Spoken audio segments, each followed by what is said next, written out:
Monasticism needs austerity. Oh, these grey blankets have made your living room look so nice. This is exactly what it needed.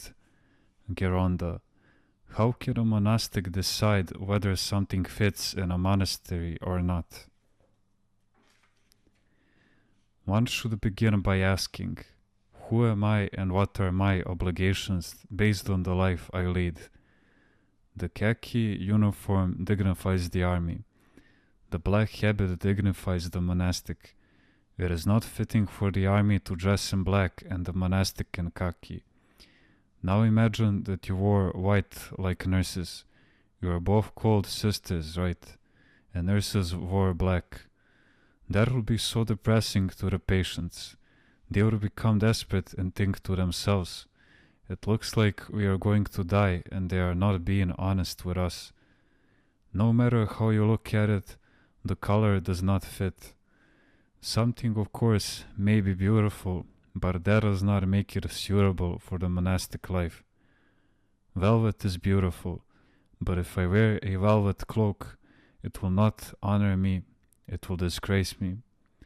Do not use bright colors such as red and so on, it is not right.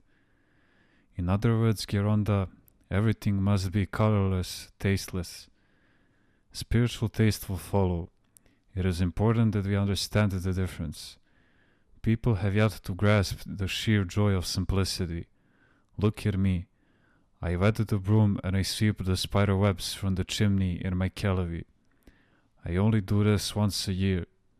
The wet broom creates beautiful designs, black and white shapes on the ceiling. If someone were to see them, he would think that I have painted it. Do you know how much I enjoy it? I know monks who cannot really enjoy this spiritual spirit because they rejoice in the worldly spirit. They have never felt the thrill, the joy that comes from simplicity. Austerity and frugality are of great help to the spiritual life.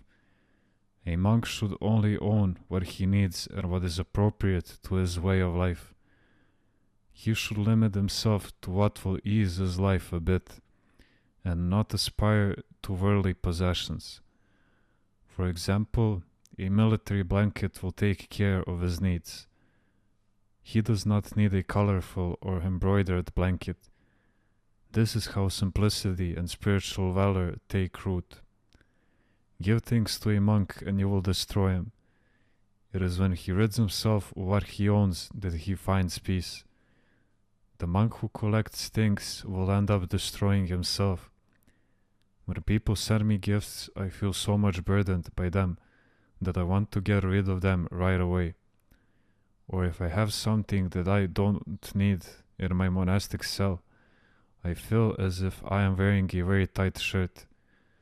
If I cannot find someone to give them to, it is best that I throw them away. As soon as I get rid of them, I feel such relief. I feel free.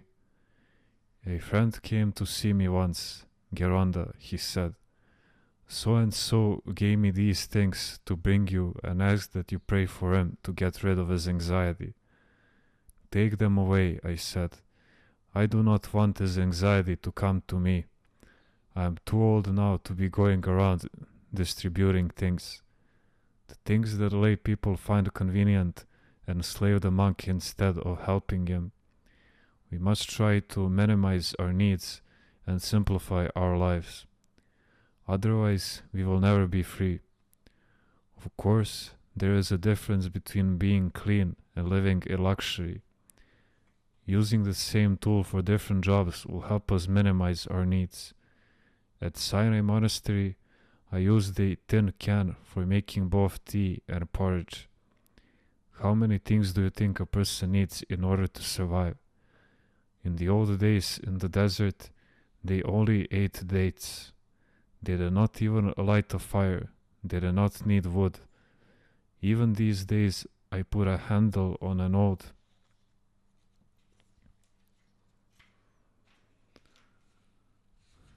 milk can and use it for making tea or coffee.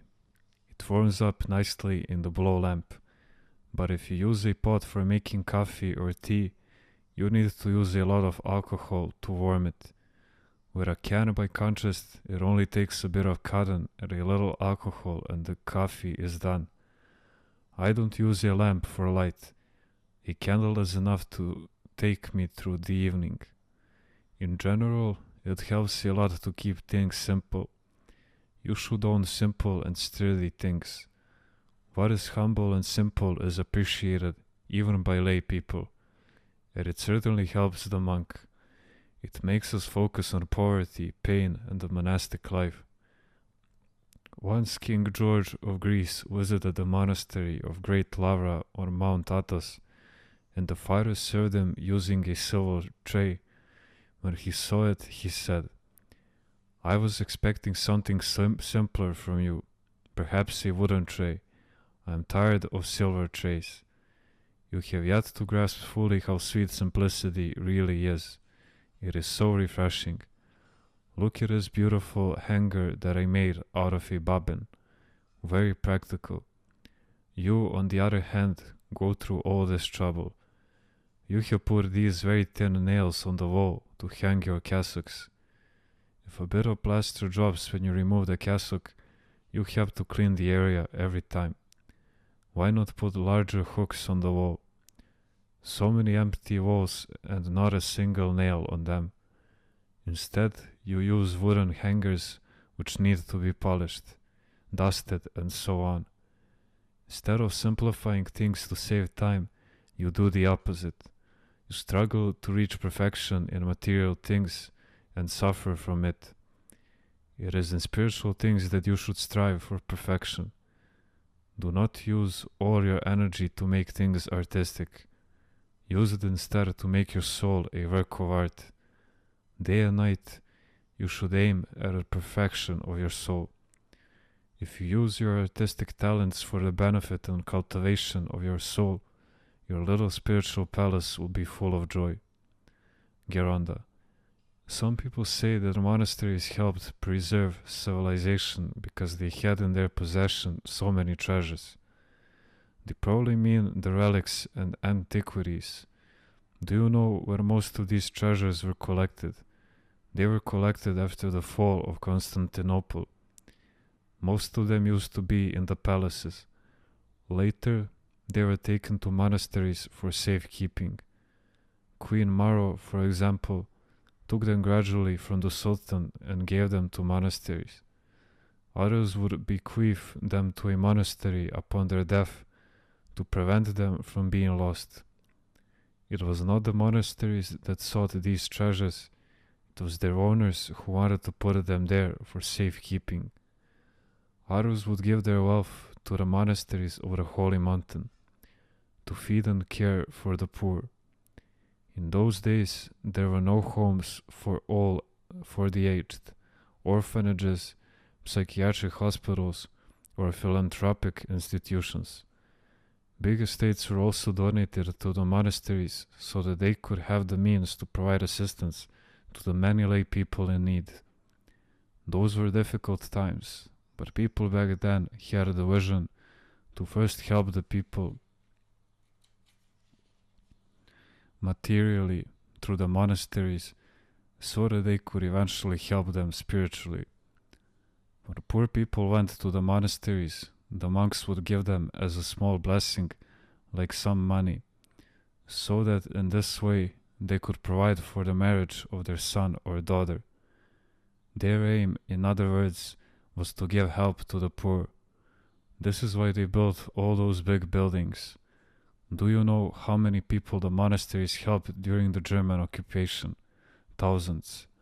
Back then, when a family was particularly hospitable, they were called Caracallos, after Caracallo Monastery, which was famous for its hospitality.